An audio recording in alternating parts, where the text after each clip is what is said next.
stuff we don't see that wins Rugby World Cups and super titles. Someone who's done both would realise that walking the Kokoda Trail requires more than just turning up.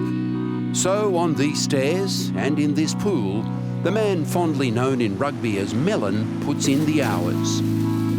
His Kokoda quest is part of a much bigger challenge because unlike it or these stairs, which have an end, fighting cancer is a battle that will go on and on. It's in that contest against kids' cancer that Melon believes making a difference is everything.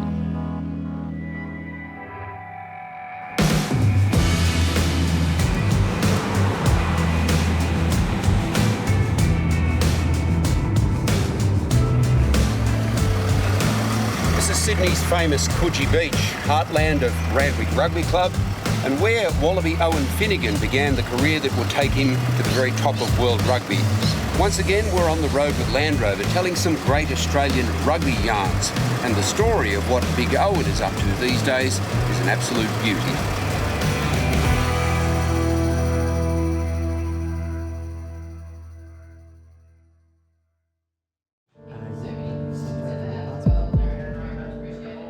The Kids Cancer Project is a charity that raises money for childhood cancer research. You know, our strategy is driven by the needs of children and families, so we're really passionate about making a difference and raising awareness on the day-to-day challenge that kids face when they're battling childhood cancer.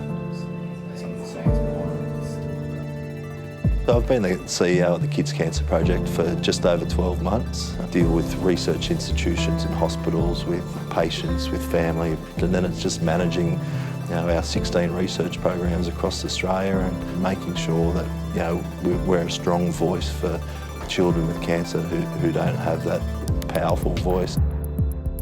So when I pass the ball to Xavier, what can our tackler do? Move up, get with him, clean out. You'll always be a rugby player, in essence. How do you involve yourself in the game now at a personal level? Yeah, I love rugby. I'm really passionate about it. I finished playing and I coached at the Brumbies for 3 years, looking at your local teams, getting involved and going down and watch Randwick, which is a team that I started with, and even as a Brumby and a Wallaby, as often as I could, I'd get back there and play, and now as often as I can, I get down there to watch them. And it's a lovely way to get back to that grassroots sports and keep involved and keep growing my passion for the game. Well, here you're heading to Kokoda, yeah? Yeah, going next Friday, so 10 days, 8 days of trekking, Kokoda. Why are you doing the Kokoda Trail? Initially to raise awareness for childhood cancer and to raise some funds towards childhood cancer research, but there's also the parallels. Obviously, the sacrifice and the adversity that the Australian troops went through in Papua New Guinea, very closely related to the children with cancer and what they go through. Tell me about your training, what you've been doing. One of the positive sides of training for Kokoda Trail is stripping down the body weight. Once I got a bit of fitness, I've now added a 10 kilo vest onto my back, and that's to get ready to sort of carry your own pack. So it's one of those challenges I'm really looking forward to.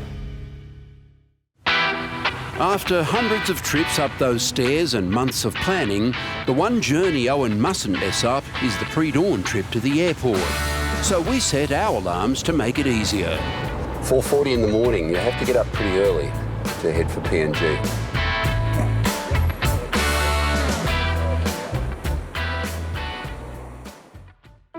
On many people's bucket list, the Kokoda Trail's iconic image of sacrifice and courage is like a companion along the way, encouraging every step and affecting every thought.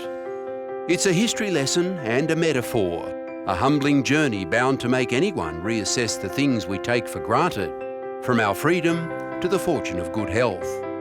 This group doesn't need any reminding about that. Kim and Simon Kane travel from Perth to Sydney every 6 weeks to have young Declan take part in a drug trial. We arrived here in Sydney with no family or friends nearby, and we got to know the team from the Kids Cancer Project really well, and they've become like a family for us here in Sydney while Declan's going through treatment. It's this personal part of his job that drives the big father of three. It's probably one of the more difficult parts of the job, is interacting with the kids and families that have childhood cancer. When you've got a young family yourself and you see parents and their children coming in at similar ages, it's indiscriminate. It happens any time, but dealing with those families, I think what we do gives them a lot of hope.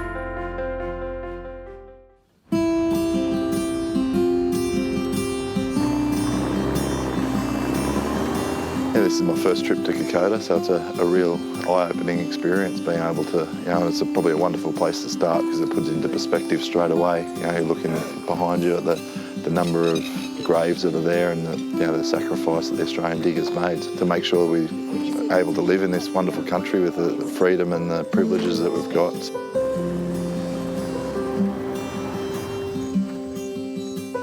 We've had the morning at the war cemetery, and now I hope all the stairs at Coogee have paid off and all the training. All of Owen's Kokoda group are involved in his cause, some brought to it without choice after childhood cancer came into their lives. No matter how many Australians make the pilgrimage to Kokoda, for every one of them, it's personal.